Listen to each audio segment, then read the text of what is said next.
स्वागत। आज हम रॉबर्ट कियोसाकी की काफी मशहूर किताब रिच डैड पुअर डैड पर आई एक समीक्षा को जरा गहराई से समझेंगे। जी, ये किताब तो खैर 1997 से पर्सनल फाइनेंस की दुनिया में छाई हुई है। हाँ बिल्कुल।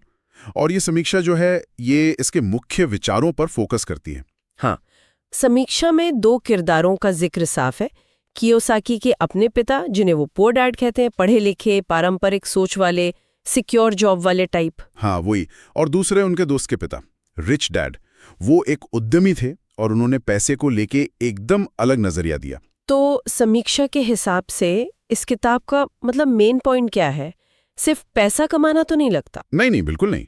समीक्षा इस बात पे जोर देती है कि किताब का असली मकसद है फाइनेंशियल लिटरेसी, यानी वित्तीय साक्षरता की अहमियत बताना। अच्छा। कियोसाकी का जो तर्क है, जिसे समीक्षा भी रेखांकित करती है, वो ये कि हमारा एजुकेशन सिस्टम हमें स्कूल कॉलेज की पढ़ाई तो कराता है, लेकिन पैसे की समझ वो नहीं देता जो असल जिंदगी में चाहिए। हाँ बिल्कुल। और यहीं पर वो फेमस कॉन्सेप्ट आता है ना, संपत्ति यानी एसेट्स और देनदारियां यानी लायबिलिटीज का। हाँ, एसेट्स और लायबिलिटीज। समीक्षा इसे कैसे समझाती है? देखिए, समीक्षा का एक मुख्य बिंदु यही है कि कियोसाकी पारंपरिक सोच को एकदम पलट देते हैं। उनके लिए एसेट वो हर चीज है जो आपकी जेब में पैसा डाले। जैसे कोई प्रॉपर्टी जिससे किराया आ रहा हो, स्टॉक्स जिनसे डिविडेंड मिले, या कोई बिजनेस जिससे मुनाफा हो। ओके, और लायबिलिटीज? लायबिलिटीज वो जो पैसा निकालें, जैसे कार लोन, क्रेडिट कार्ड का कर्ज, और कई बार तो अपना घर भी, अगर वो सिर्फ खर्च करवा रहा है, कमाई नहीं दे रहा। ये परिभाषा ही काफी अलग है। हाँ, और समीक्षा इसे कियोसाकी की फिलॉसफी की जड़ मानती है। ठीक है। अच्छा, समीक्षा एक और दिलचस्प बात बताती है कि सिर्फ तनख्वाह के लिए काम मत करो। हाँ, और समीक्षा इसे कियोसाकी के स्किल्स पर फोकस वाले विचार से जोड़ती है। मतलब ये कि नौकरी सिर्फ पैसे के लिए नहीं, बल्कि कुछ सीखने के लिए करो, स्किल्स डेवलप करने के लिए, जैसे सेल्स, मार्केटिंग, लोगों को समझने की स्किल, इन्वेस्टमेंट।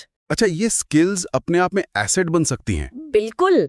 समीक्षा इसी बात को महत्व देती है कि ये स्किल्स आपको भविष्य में पैसा कमा कर देंगी। तो ये समझने के बाद समीक्षा एक और अहम पॉइंट पे आती है कि अमीर लोग पैसे के लिए काम नहीं करते। हाँ, बल्कि वो पैसे को अपने लिए काम पर लगाते हैं। इसका क्या मतलब हुआ फिर? कुछ पैसिव इनकम जैसा? हाँ, वही। समीक्षा इसे इन्वेस्टमेंट और पैसिव इनकम बनाने की मानसिकता से जोड़ती है। मतलब ऐसी संपत्ति बनाओ जो आपके सोते हुए भी आपके लिए पैसा कमाए। एग्जैक्टली। ये सोच पारंपरिक नौकरी करो पैसे बचाओ वाली सोच से एकदम अलग है, और समीक्षा मानती है कि यही किताब का एक बड़ा अट्रैक्शन है। तो ये काफी कुछ माइंडसेट का खेल है, डर और शक को छोड़कर आगे बढ़ने की बात। हाँ, समीक्षा इस पर काफी जोर देती है। कियोसाकी कहते हैं कि डर और सेल्फ डाउट ही लोगों को फाइनेंशियली पीछे रखते हैं, और वो हिम्मत करके सोच समझकर रिस्क लेने को कहते हैं। जी। समीक्षा मानती है कि किताब की जो सरल भाषा है, कहानी कहने का अंदाज और ये मोटिवेशनल टोन, यही इसकी ताकत है। ये लोगों को अपनी सोच बदलने पर मजबूर करती है। लेकिन समीक्षा सिर्फ तारीफ नहीं करती, कुछ आलोचनाएं भी हैं, राइट? हाँ बिल्कुल है, और वो काफी वाजिब भी लगती हैं। जैसे कि? मुख्य आलोचना जो समीक्षा बताती है वो ये कि किताब मोटिवेट तो करती है, पर एसेट बनाने या इन्वेस्ट करने का कोई ठोस स्टेप बाय स्टेप तरीका नहीं बताती। अच्छा, मतलब क्या करना है ये तो बताती है, पर कैसे करना है वो गायब है। हाँ, काफी हद तक प्रैक्टिकल गाइडेंस की कमी है। और एक बात और थी, ओवर सिंप्लीफिकेशन, मतलब चीजों को जरूरत से ज्यादा आसान बताना। हाँ, समीक्षा इस पर भी बात करती है, कहती है कि किताब की सादगी इसे पढ़ने में आसान बनाती है, लेकिन फाइनेंस जैसे मामले में अति सरलीकरण खतरनाक भी हो सकता है। जैसे वो एसेट लायबिलिटी की परिभाषा। हाँ, या फिर रियल एस्टेट से फटाफट अमीर बनने का आइडिया। असलियत में ये चीजें काफी जटिल होती हैं।